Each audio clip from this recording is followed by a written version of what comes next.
Hello and welcome to the Your Favorite Book podcast. I'm Tanner. I'm Mallory, and we like reading each other's favorite books and talking about them. Yes. And in case you haven't noticed, we're related. We're siblings. I thought I was adopted.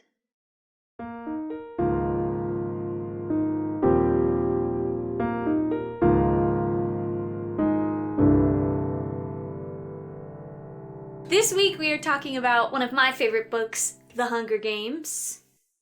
Here is the book. Look at it with your eyes.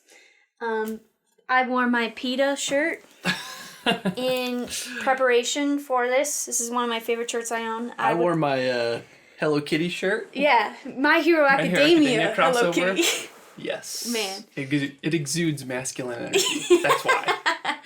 Obviously, we like pop culture And so t-shirts. does yours. Yeah, it does. I want the matching Finnick O'Dare one really, really bad. I don't get that reference. That's okay. Maybe when we do Catching Fire, I'll buy it and wear it. We will do Catching Fire. Yes.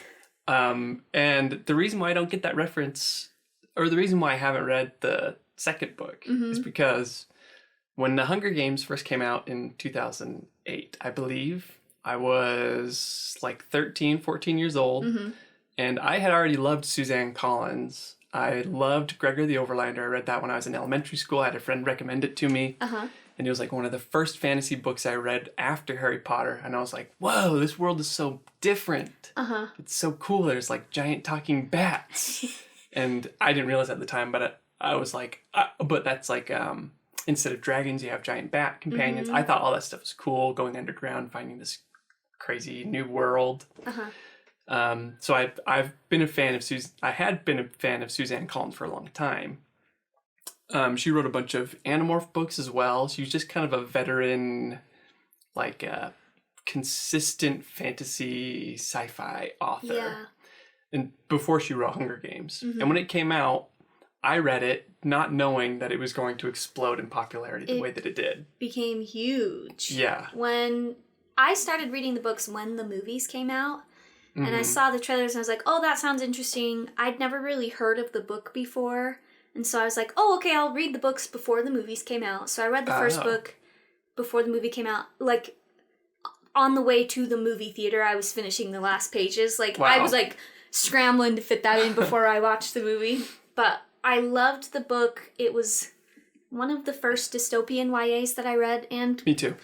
It kind of set the trend for dystopian YAs. We got a lot more published after the success of this one.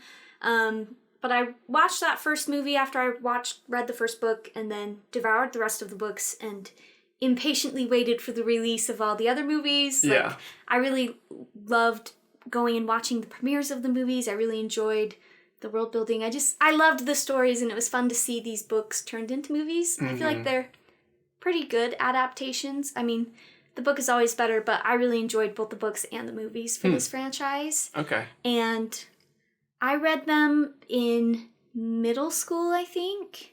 And this last year, I was rereading all of them because Suzanne Collins released the prequel, The Ballad of Songbirds and Snakes. So I was like, oh, I'll reread all of the books in time for the new prequel to come out.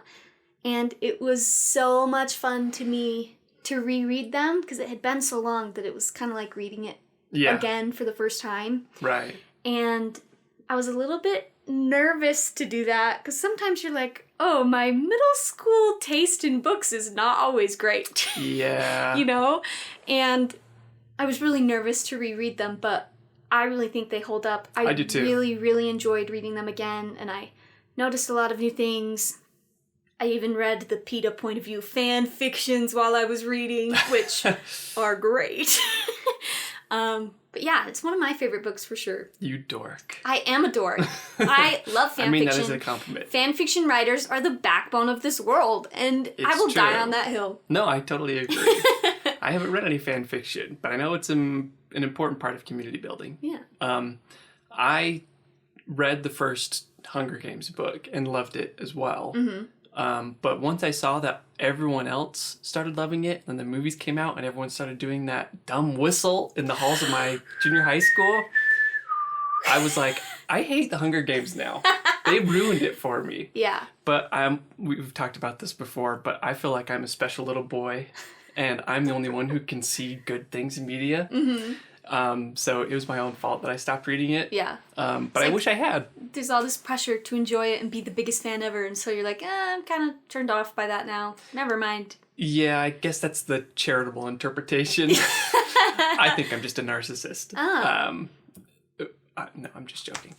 I don't think you're a narcissist. Sometimes I do. This is now becoming family therapy podcast. Yes, just kidding. It is. But I hadn't read The Hunger Games since 2008, so it's been however many years. I haven't done the math yet. 14. Good job. I don't think 15. that was right. 15. I don't think I was right. 16. Doesn't matter. Yeah, I hadn't read it since 2008. And you only read the first book, right? I only read the first one. And I wasn't concerned about it not holding up. I had faith that it would be good because I had recently reread Gregor the Overlander. And I enjoyed it, but I didn't love it. It's definitely written for a younger audience. And I don't read middle grade or younger stuff for fun as an adult. There's some stuff that's still really good and enjoyable as an adult at that age, but it just doesn't hit the same for me. And I liked the Gregor the Overlander after rereading it, the first one. The other ones are kind of like, they fall apart a bit. Yeah. But The Hunger Games, I had a feeling would still be good. And I was not surprised. Yeah. It was very good. Yeah. And I don't know. I'm so glad that you told me to read it again because I genuinely am motivated to read further into the series. I'm so glad. Even if you hadn't asked me to read more into like Catching Fire and stuff like that, then I would have done it anyway. Yeah. I'm so glad you said that because I really, really love this book. Yeah. And I'm loving the I almost said Twilight Renaissance. Sorry. That's a different episode. Just kidding. Hell no. Please, no. No more romance. Yeah, the Hunger Games Renaissance that's happening right now thanks to the movie that just came out. Yeah. I really love it. I love that. And I'm one of those people who fell back into it because of that. And I don't know. I love it. Yeah. I really just enjoy it. Yeah. So upon your rereading of this book, why did you like it? I definitely really like the setting and the world building. I like the problems that the characters have thanks to the world that they're in. Like, I mean, just the setup of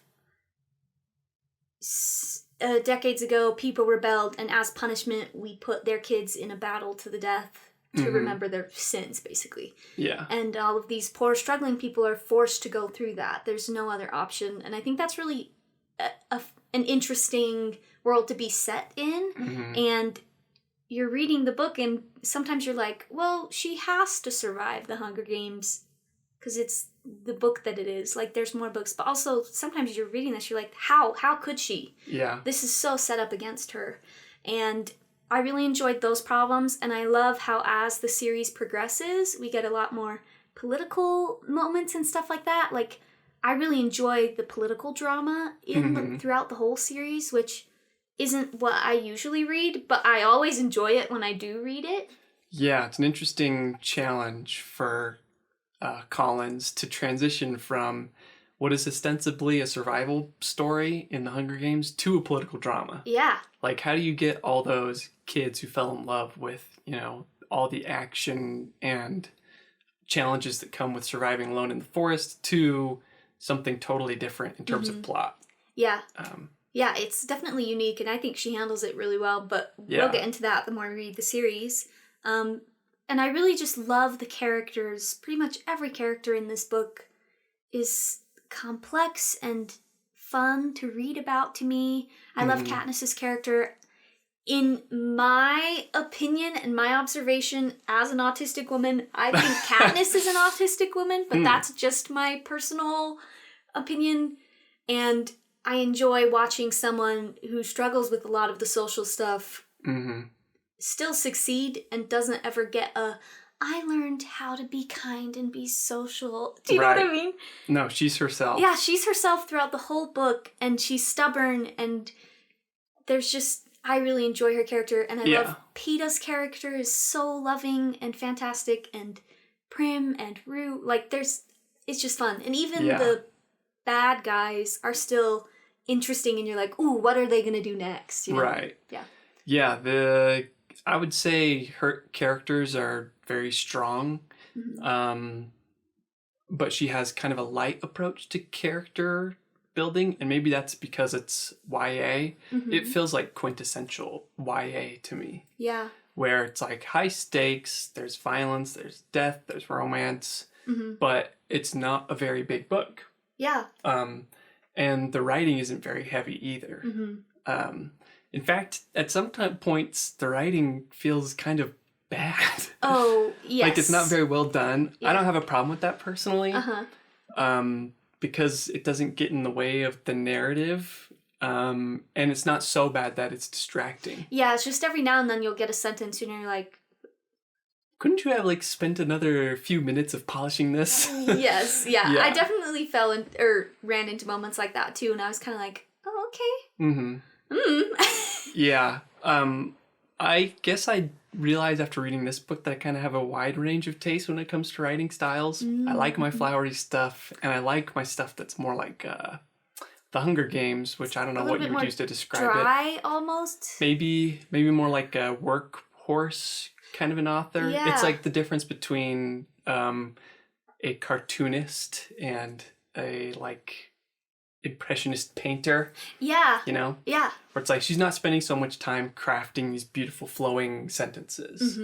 Like, I don't think there's anything really that stood out to me as beautiful prose. Yeah. Which, again, I'm fine with, because that's the style of this story. Yeah. And it serves this story well. It definitely fits in well, especially because, like, the whole world that Katniss is from is very bare-boned and very go out, hunt, get food for your family. Yeah. Go it's to sleep, dystopian. wake up, do the same thing, you know? Yeah. Like, the writing style really works with that, and I think it meshes well stylistically. Yeah, it matches totally. But when I say that the character building is kind of light, I mean there's maybe 10 lines of dialogue between Prim and Katniss in this book, and that's all that you need to fall in love with those two. Yes, it's very well done. Yeah, that's where her magic touch lies, I think, is just making you fall in love with characters from just the smallest interactions. And you really get how devoted and protective Katniss is over Prim. Yeah. I mean, obviously she volunteers to save Prim's life. But even before that, you get that sense. Like when she's like, tuck in your tail, little Exactly, duck. that's what I'm thinking of. And you're just like... That's when my heart just sang for them. It's like, oh my god, she has to be protected. Yes. It's just adorable. It is so sweet and touching. I love stories about sisters. Yeah. I do. I will sob on the floor for decades over stories about sisters. Right. Frozen, best movie ever made. And I love how Suzanne Collins captures that sister relationship. From in the very beginning, Prim is waking up screaming because she's so terrified she's going to go through the Hunger Games. And Katniss is like, come and sit with me. Come and we'll be fine, you know? Does that happen in the book? Maybe it happens in the movie. That might be in the movie. I don't think that happens in the book. Oh, I thought it happened in the book too. But either way, Katniss is protecting and calming Prim over these anxieties that she has. Over the world that they're in. There's nothing Katniss can do about that, really. Yeah. But it's nice to see that relationship. I think that might be part of why you like ACOTAR, is the introduction to that and to the Hunger Games is similar. Yeah. Where it's about an older sister, in the case of Feyre, she's the youngest sister, right? Youngest? Yeah. Or middle? Whatever. No, I think she's the youngest. They're both protecting their families, and their parents are basically comatose, lackluster. They're traumatized because of their own situations, and the other parent is dead. Yeah. So it's up to the sibling who's determined and hardworking to care and provide for them. Yeah. So very similar introductions, and I don't mean to make comparisons between these books unfairly, but they are quite similar, and it's the way that I learned the best. Yeah. And I did make some observations between the two that, in my opinion, highlighted the positives of the Hunger Games in terms of both world building and character building. Yeah. Like, I think Katniss is such a strong character because of this introduction. And I think part of why the Hunger Games is so popular is because this introduction is so powerful.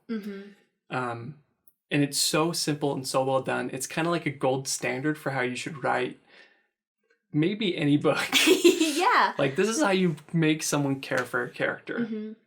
You give them a desire, give them a goal. What do they want? To protect Prim. They're the only thing that matters to them. Yeah. They mean the entire world to Katniss. And of course, if you've read the story before, I didn't see this coming when I was 13 years old, but Prim's name is going to be drawn from the Hunger Games lottery, I guess. Yeah. And it's... But, I mean, that predictability is important, right? Yes. Because we know what's going to happen next is, of course, Katniss is going to volunteer to take her place in the Hunger Games. And it's that decision for her to protect Prim that makes her such a powerful character. And as a reader, as you're going through that, you're like, well, of course she volunteers. There's no world in which Katniss could watch that happen. And you definitely feel for her, but you're also like, go get it. You got to do it. Yeah, and even though it's predictable, it is so effective. On an emotional level, she establishes what she wants, how much Prim means to her. You have that little moment where she tucks her shirt in and Prim quacks like a duck. And it's the cutest thing ever. She's doing everything to provide for her. And as soon as her name is called and Katniss says, I volunteer, you feel this pull of emotion. Yes. Like, it is really textbook, I think. I think I said in the ACOTAR episode that it was kind of like paint by numbers, but Suzanne Collins this is really a paint by numbers book. Yeah. ACOTAR is kind of like paint by numbers, but she made the sun yellow and the grass is purple. Yeah. And the trees are brown, but the leaves are also brown. Yeah. And it's like, okay, well, that's interesting, but it's not quite right. Like, Suzanne Collins is, at this point in her career, I would imagine, she's written so many stories. She's gone through that cycle of like, beginning, middle, end. Yeah. And this is how you care for a character within 10 pages. And she just nails it in this book. Yeah, it's so great as a reader to walk through that. Did you know that people theorize that the Hunger Games lots are planned? Planned? Yeah, there are people who theorize that Prim's name was the only name in that, and they were supposed to draw Prim. Why? I don't know.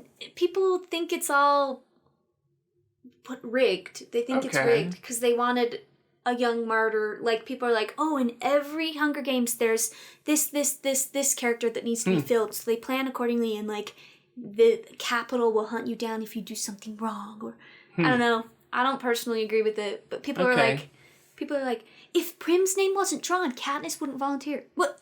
No, duh. That's why you need to write the book. Yeah, the book is a work of I fiction. don't know. It's interesting. There's this is such a big fandom with diehard fans and a lot of not diehard fans, just regular fans. So there's so many people who theorize stuff and try to connect stuff, and it's just a very deep culture. It's interesting. That's all. So is this a theory from that TikToker you were talking about? No, this isn't from that TikToker. There's a TikToker who I love, and their username is Lucky Lefty, and they do a lot of great literary analysis and stuff, and they kind of are most well known for their Hunger Games content, especially during this resurgence last year in prep for Songbirds and Snakes, and I just love all of her content. She's very clever and very smart, and I like to see what she's like, oh, you might not have noticed this, but in book 3 it connects to this moment in book 1, or, and she talks about how Rue is a great foil for Prim, like a great I was going to say that. comparative. Yeah. Let's plagiarize her. Yes. Let's just play her videos up on. Yes. Our whole podcast is just scrolling through. We think that was a great point. Now it's transformative in nature. Yes. Yeah. I said I was going to make a comparison to ACOTAR. To compare that moment when Katniss chooses to join the Hunger Games to ACOTAR, when Feyre is chosen to enter Prythian, it's almost like it's out of her control. Yeah. Right? So she kills a wolf, she kills a deer, she doesn't know that the wolf is a fairy. And then later on, she unexpectedly is taken by a fairy who says, there's this treaty, by the way, here's some exposition. and you have no other choice. I have to take you away from your family. Yeah, And life Fairy's for like, life. Yes. Fairy's like, okay, well, I guess I gotta go. Yeah, Bye. it's very passive. It's not as intriguing. And Exactly. it's not as motivated. Right. But Katniss choosing to join the Hunger Games has so much more weight because she's sacrificing herself for her sister who was chosen. It's a much more active decision, just like you said. And within like the first paragraph, Collins has already established that there is something strange about this world, that people have no power over the Hunger Games. It controls their lives. And so you're anticipating this moment of what are the Hunger Games and how is Katniss going to be thrown into this how's she prison. going to be involved in that? Yeah. With Akotar, you don't hear about the treaty, about this life for life thing. Until it's important. Until the moment it happens. So there's no tension or build up to that moment. And again, I think that makes Hunger Games a stronger book. You might disagree. But it's an interesting comparison. And you don't have to like steal exactly what Hunger Games does one-to-one to like make a good book. Then you'd be making something really derivative. You're only changing the world building, same characters, different world. But once you understand the fundamental principles of what Collins is doing, then you can make some creative decisions to like, okay, I understand that my character needs to want something, and there has to be something that's really important to them, like Prim, and then it has to be threatened to be taken away, and the main character has to fight for that. Yeah, once you understand that principle, if you apply that to anything that you're trying to get someone to care about, it's a lot easier to be like, oh, I remember why I was emotionally attached to this character and this problem that they were in. Yeah. So I need to make sure that I maintain that same emotional connection. Right. Exactly. And you mentioned earlier that Rue is an important foil for Katniss. And she's absolutely right. That's a very important narrative device. Rue is a well-written character on her own. But the fact that she's 12... and reminds Katniss so much of her little sister. Yeah. And that she dies during the games. I'm so emotional about Rue. I know, but the reason why is because it's not like, well, what if she didn't have a 12-year-old sister named Prim? It'd be like, okay, that's sad. The 12-year-old died. But it's not quite as sad. Well, and even like in the training montages where the tributes are learning how to train, Peeta's like, you've got a shadow, like there's someone who's following you. And even from the get-go, Rue is kind of like interested in Katniss and sees her as maybe a sisterly figure or something. Just from the get-go, they are so... It's so well done. You care so much about all of these characters that are doomed from the beginning. Right. Which is interesting. I think sometimes that's a hard thing to do. If you set up a character and you're like, they're gonna die at the end, sometimes people might be like, oh, well, then I don't care. Yeah. Like, why do I want to get close to them anyway? But Suzanne Collins does a great job of making these characters complex and lovable, even though... And it makes it that much harder when the bad thing does happen to them in the end. Yeah. Actually, that's a really important principle of storytelling, I think. Is you have to know where your story is going. And it's not so much about, like... discovering what the destination is, it's more what the journey towards that destination is like. So you want to learn about how we progress through this story, through this world. How does Katniss win the Hunger Games? Yeah. Like, if the first page of the Hunger Games was like, Katniss is going to join the Hunger Games, and at the very end she's going to win with Peeta. Yeah. I mean, that would be bad writing, but I don't think it would spoil your story. You're telling your reader what to anticipate so that we know what we're building towards. And I think that's a massive positive in the case of the Hunger Games. Yeah. Where it's like, the Hunger Games is a battle royale, and the last person to survive wins all the glory. And the question is, how do you put your main character into that arena, and how do they survive? Yeah. And you can put some unexpected twists in there, and they do. Yeah. A very good twist at the end. Something as a 13-year-old, when I first read the book, I did not expect as well. But knowing or spoiling the ending of your story at the beginning, it's not really spoiling your story. It's telling them, here's the gauntlet. Yeah. right? Yeah. Here's the playground that they're in. And it's important to establish those things early and to tell them there is a chance that they might survive. But it's very, very difficult. Yeah, like even as Katniss is going through this world, she has moments, most of her moments are, I'm out of my league here. Yeah. I am sad that Prim is going to watch me die on screen. But every now and then you'll get a glimmer where she's like, actually, I have a chance here, which is fun as a reader to watch her go through that. That balance of challenge and fun. We talked about this outside of the podcast when it comes to like writing a book. If you are trying to write a book for your first time and it's way too challenging because you've never done it before, then you're never going to complete that challenge. If your chances of finishing it are so razor thin, then it's like, wow, that requires so much motivation, so much willpower to accomplish that goal. Instead, shorten your challenge and give yourselves a much greater chance of success by writing a shorter book. Yeah. So to compare that to The Hunger Games, oh God, what was I just saying? Katniss sometimes is like, oh, I can't do it. Yes, I was talking about the difference between challenge and fun. Yes. Wow, my brain is firing on all cylinders today. In The Hunger Games, there's the perfect meter of challenge and hope for success, like you said. Where it's like, okay, I have to get up in this dress and do this interview and act all nice. I can't be nice. I can't be anyone else but myself. Yeah. Well, I'm going to fail this interview and they're not going to get any sponsors for the Hunger Games. I'm going to fail this test. And then she meets with Cinna and he says, just act like you're talking to a friend. I'll be your friend. I'll be in the audience. Just look at me. And then that slim chance of hope is how she overcomes that challenge. Yeah. Right? Like she does that perfectly with every scene where it's like just enough challenge and just enough hope for her to succeed. Yeah. It's so interesting. And being that it's such a slim chance every single time, you're compelled to keep reading. Exactly. If it was, oh, I'm so good at interviews, this is going to be easy, then you're like, okay, well, I could just skip this chapter. Yeah, flat lines. Yeah. And if it's too challenging, where it's like there's absolutely no chance for her to ever win the Hunger Games, then it feels hopeless. Yeah, it's that same thing. Well, then why would I care about those characters? Why would I bother? Almost? Yeah, right.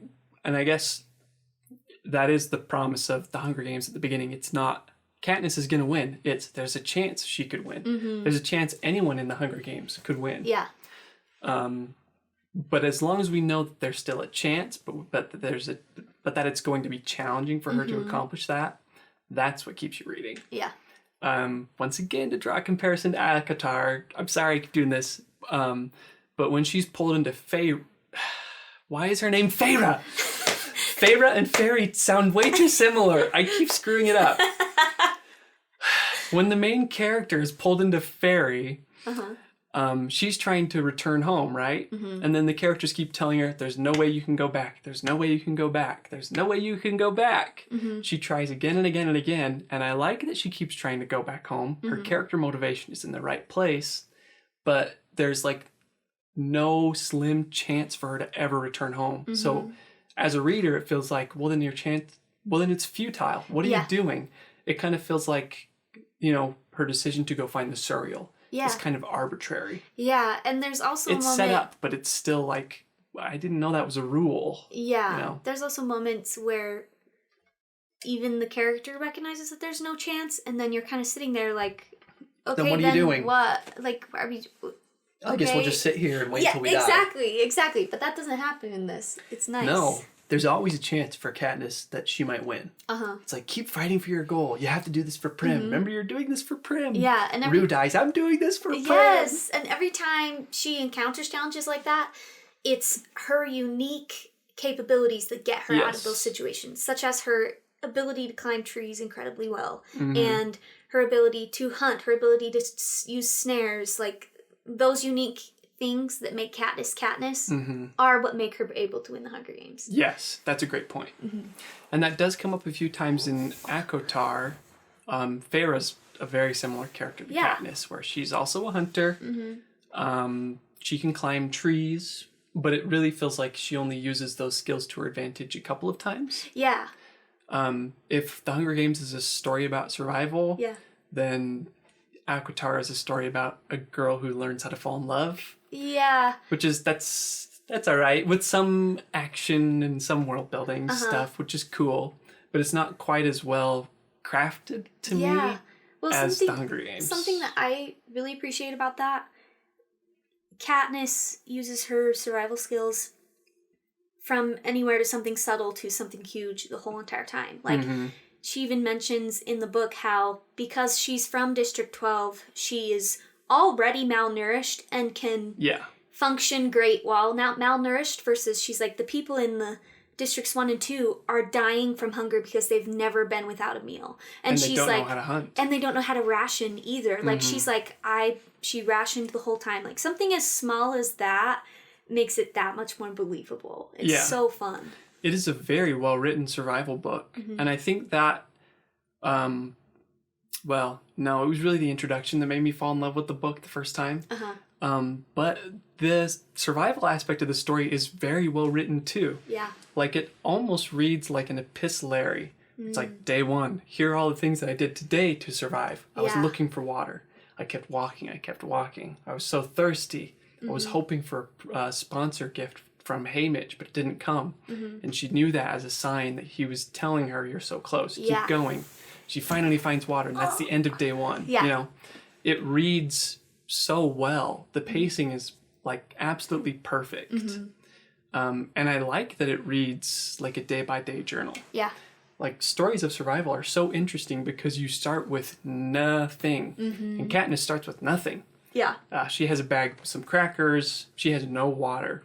And the goals are so simple for her to accomplish on a step-by-step basis. Yeah. And it's like, day one, get water. Yeah. How do you do that? How do you make that challenging? And what's the glimmer of hope? Right? And I appreciate how Katniss's approach to the Hunger Games isn't, kill. It's survive. Which, I mean, that's the whole point. Yeah. And it's fun to be like, she's like, I need to stay away from other people, and like, I've got a pretty good chance of outlasting quite a few of these people because of my background. And I love that. I do too. It's so antithetical to what you would expect from like a battle royale story. I don't think the premise of the Hunger Games is an original idea, but that's okay because it's told from the perspective of a survivor. And it reads like a survival story. I love that. Like, you could have made it so it's like, okay, day one, I fought the girl who throws knives. Yeah. And I spent the whole day fighting against this person. It's more like day two, I fell asleep on the floor next to the pond of water that I finally found, and then there's this raging inferno, fireballs being shot at me, and I have to run away. And then she gets burned on her calf, and it's a bad burn. Her hands are on fire. She has to put it out. You know, how do I solve this problem? I've got these horrible burns. I can barely climb a tree. That's the next problem that I have to solve. And then I am finally up in a tree, and then the other fighters there. The careers come and then, you know, it's like one thing mounting on top of another. And it's not like an action book.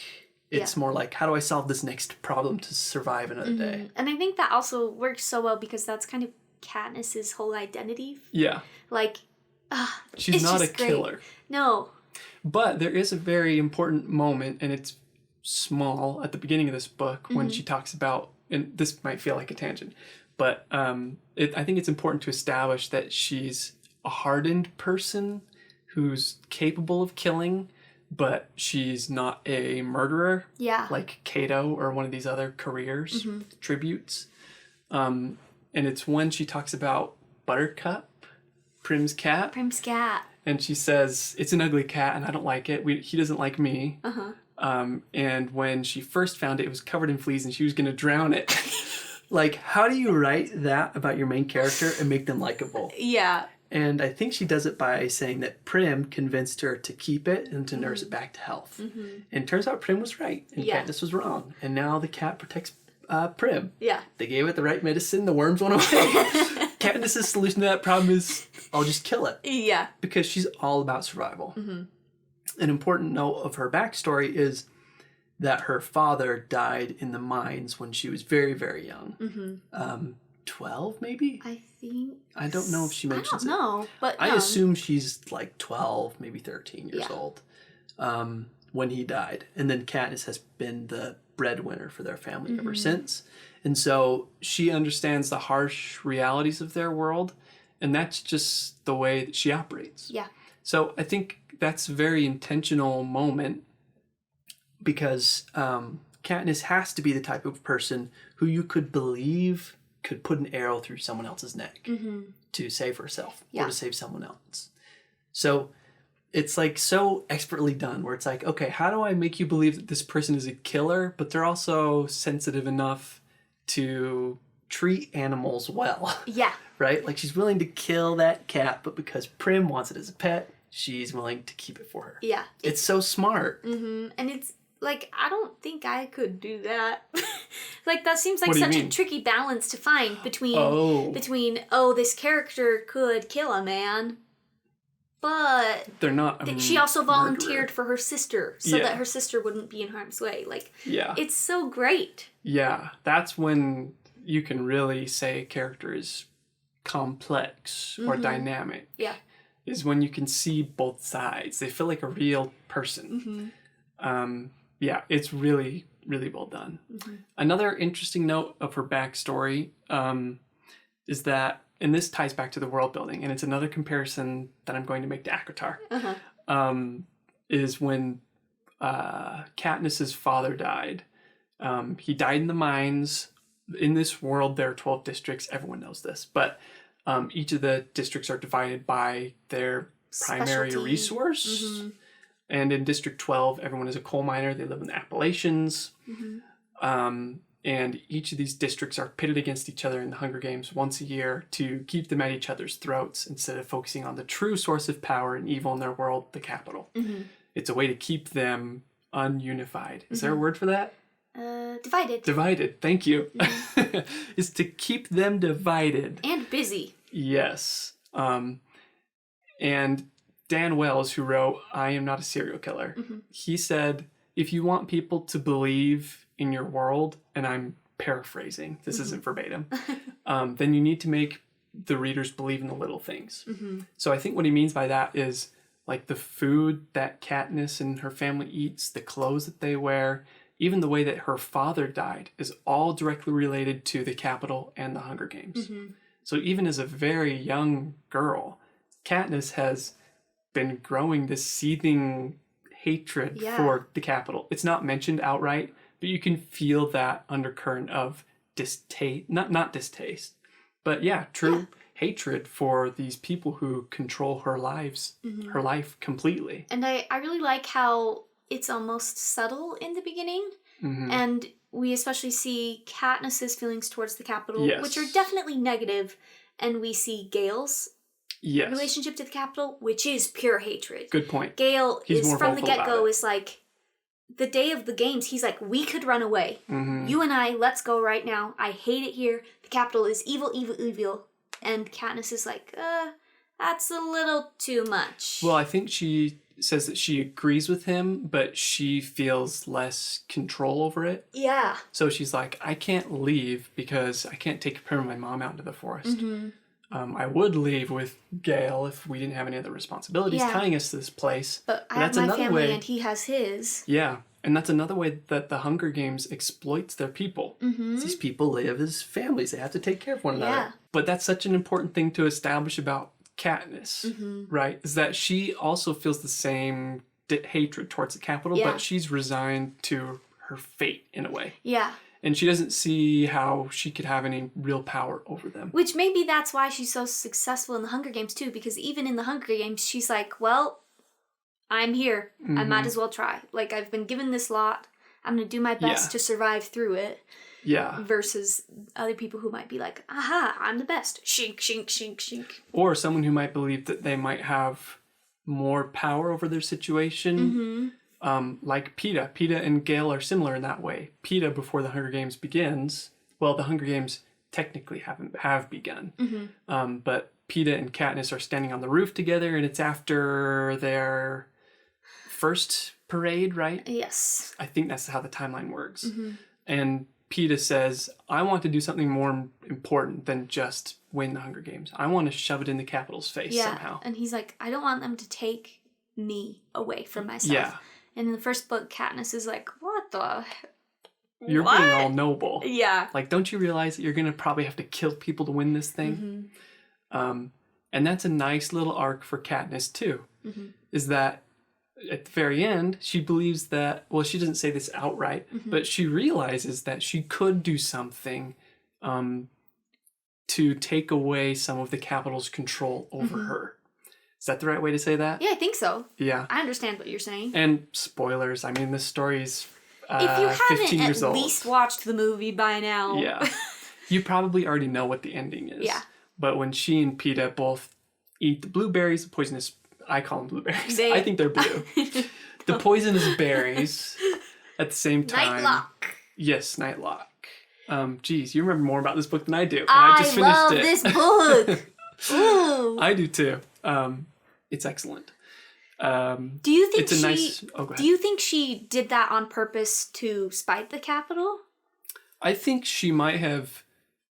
I don't think she did it to spite them initially, but maybe while she was doing it, she realized how it was going to hurt the Capitol. Okay. You know what I mean? Yeah. Like, it wasn't an intentional plan. Yeah. It was more like, screw these guys. I'd rather die with Peeta and give them nothing. Yeah. So I think, yes, it was a spiteful decision, but it wasn't like a plan. It wasn't like I'm going to become the revolutionary leader by eating these berries. Okay, that's how I feel too. I just wanted to ask. Yeah. And it feels so much more realistic. Yeah. Like, I would like to believe if I were in Katniss' situation, I would be able to do the same thing, right? At the moment when Peeta and Katniss are the only ones alive and they're like, we did it. Oh, we did it. And then Mr. Flickerman is like, actually, no, kill each other, JK. Yeah. And there's this moment where Katniss's first reaction is to draw on Peeta. Yeah. And Peeta's first reaction is to try to kill himself. Yeah. Like, it's so brilliant. And that's, that in itself is like, people are like, the great line from Haymitch of, you could live 1,000 lifetimes and never deserve that, boy. I'm so emotional about the Hunger Games. For real. But it's this great moment where you see that Katniss still is hardened and terrified and damaged, and Peeta is still like, you should be the one to get out of this. And when he said earlier that he didn't want the games to take him away from himself, he proves that they never did. Yep. He's still that kind boy. And Katniss is still the same person she was before the Hunger Games began. Yeah. She never had anything. And she had to look out for herself. It's brilliant writing. Those characters do change, but they're still at their core themselves. Yes. And that's how you do show versus tell, right? Instead of saying, Peeta was super nice, and Katniss was super not. Yeah, and instead of that, he's like, you have to win. And she's like, no, I'm not going to. And he's like, okay, well, I'm going to take my tourniquet off and bleed out. Like, you can either kill me nice or I'll kill myself not nice. Yeah. Oh, it's just, I love this. Yeah. And that solution, the setting up those poisonous berries, is such a brilliant solution to that dilemma. Yeah. That's, the challenge versus hope, right? Yes. It's perfectly metered, like from every stage throughout this entire book. Yeah. It's a brilliant, brilliant story. And we kind of went on a tangent there, but it was a nice flow. Yes. But I was making a comparison between this and ACOTAR, and I will not let this go. And it literally doesn't matter at all. But it's a point that I want to make, y'all. Katniss's dad, who dies from the mines, it's because of the games. That quote from Dan Wells, The Small Things. In ACOTAR, how does Feyre's father lose his wealth? It's from some creditors. I don't know. He's a merchant. Maybe she has plans for this. I haven't read further into the series. But wouldn't it be more powerful if it was like the fairies are responsible for Feyre's father losing his wealth? Yeah, that would be a lot more powerful and give Feyre a lot more motivation to hate them too. Yes. Rather than just a simple, ooh, the spooky ooby boogie under the bed. They're big bads. Yeah. Look out for the big bads. Versus she's like, yeah, fairies are bad, but I've never encountered them. But these evil merchants beat the crap out of my dad and now he's disabled forever. Right. Yeah, Wouldn't that's you be interesting. more angry at the creditors then? Yeah. Because her anger for the fairies feels more general, kind of arbitrary. Like, and it's not as relatable. It's like, I heard stories about Slenderman. Yeah. Well, I've never met Slender Man. Yeah. In the Hunger Games, when Katniss's father's killed, it's like, oh, well, that's the Capitol's fault. I hate the Capitol. And then she's selected she joins the Hunger Games. I hate the Hunger Games. Yeah. Right? It's so much more streamlined. And there's so many moments where she sees these drastic comparisons between the wealth that the Capitol lives in versus the poverty that she's grown up in. Yeah. Everywhere to shove down her throat to see people who literally drink drinks to make them vomit so they can eat more food. Right. You know, like, and she's like, wow, I had to put my name in the bowl an extra 25 times in order to make it through the winter on one loaf of bread a week, you know? Right. And one small point about that conspiracy theory of Prim's name being the only one in the bowl. From a storytelling perspective, that is so much less dramatic than there's one ticket with Prim's name in it. Versus Gale having, 85, Katniss having 60-something. Yeah. I don't remember the exact numbers, but... And then Prim's is chosen. That's so much more, from a storytelling perspective, it's more entertaining that way. Yeah.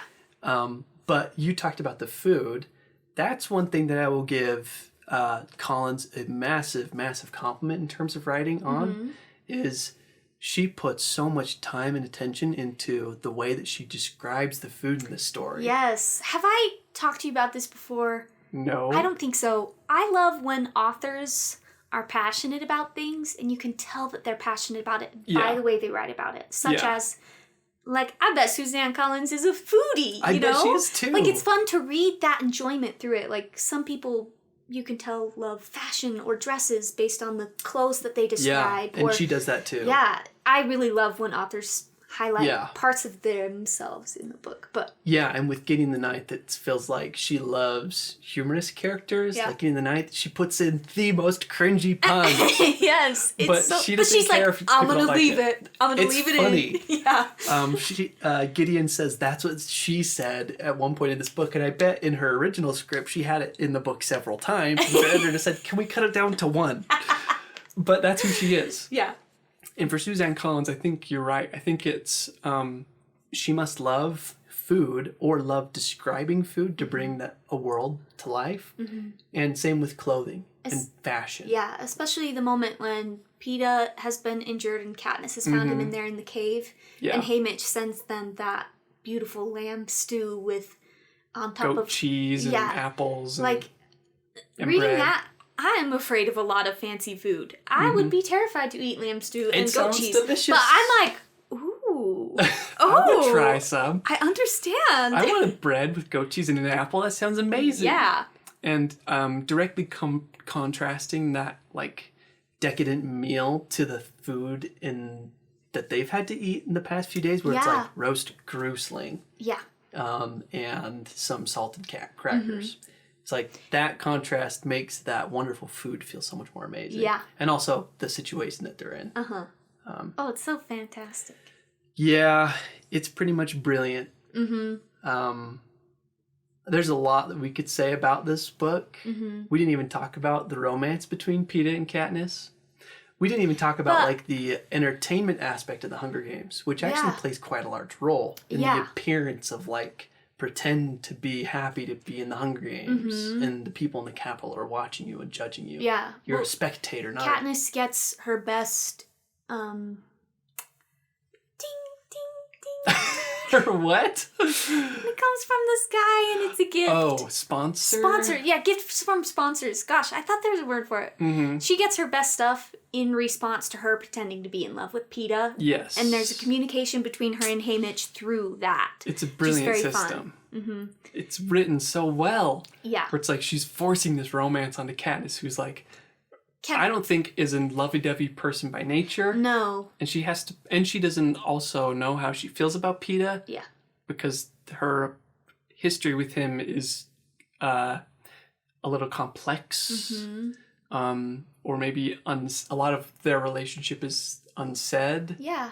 Up until the Hunger Games. And she has to pretend to be in love with him. And it's like this faux romance in a YA dystopian. Yeah, versus Peta is kind of low-key like, oh yeah, I really I'm actually have desperately in had a love with crush you. on you forever. Yeah.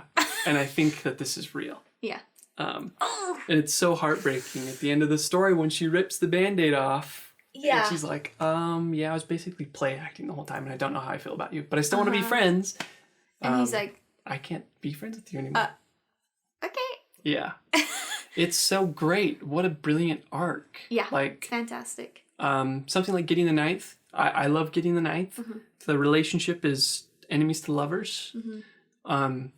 How do you describe this type of a relationship? They go from not friends. I mean, if we go through all of the tropes, we could go. Yeah, what trope is it Forced based proximity for sure. Okay. I would say. But it's different though. It's not like your typical forced proximity. Yeah, forced proximity, like in quite fit. Bonesmith, Yeah. is like these two are obviously hot for each other. Yeah. And their emotions aren't that masked. Yeah.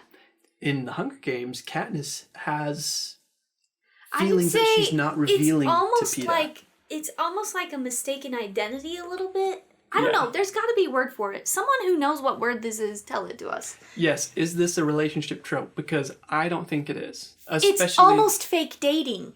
It's almost fake dating. Okay, I don't know what that shit is. Fake dating is when you're like, oh my gosh, I'm going to my brother's wedding and I need to pretend like I'm dating a hot girl. Will you be my pretend wife? Mm-hmm. And then she's like, oh, I hate you, but sure, I'll do it. And then they fall in love while they're fake dating.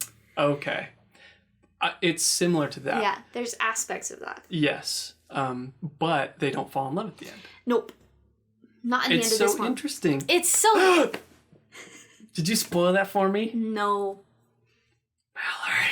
I'm sorry. We're I'm gonna so have sorry. to quit this podcast Well, forever. hey, there's a love triangle. You don't know who she's gonna end up with. That's true, but you said net at the whatever. I'm gonna pretend like I didn't sorry. hear that. I'm so sorry. Dang, I didn't realize how much you don't know about this I really book. don't know anything. I'm so sorry. No, it's fine, I guess. Oh, I feel so bad. No, it's like I said, it's I'm gonna not about the gaslight you. destination, it's the journey. I'm gonna gaslight you. Wow, I have to actually believe what I said. I'm so sorry. I'm a class A bullshit artist. And a narcissist. And a narcissist. Just kidding. We've learned one new thing about myself. Yes. Yeah. I'm so sorry. And we've learned that you like to spoil stories. I think that's a good place to end this show. Yeah. Maybe we could talk more about this in the future, but I definitely want to read more to this series. Good. Good. And maybe we'll find more time to talk about some of those other things we Yeah, didn't really and talk about in this I one. think the things that we haven't said get highlighted better in the later books. So. Yep. It'll be Okay good. then. Are you gonna ask me a question? Is this your favorite book? Yes, it is. Yes! Not my favorite, but it is one among of. my favorites. Yes. Great. I don't know if I'd put it in the top 5. Maybe I would. I might.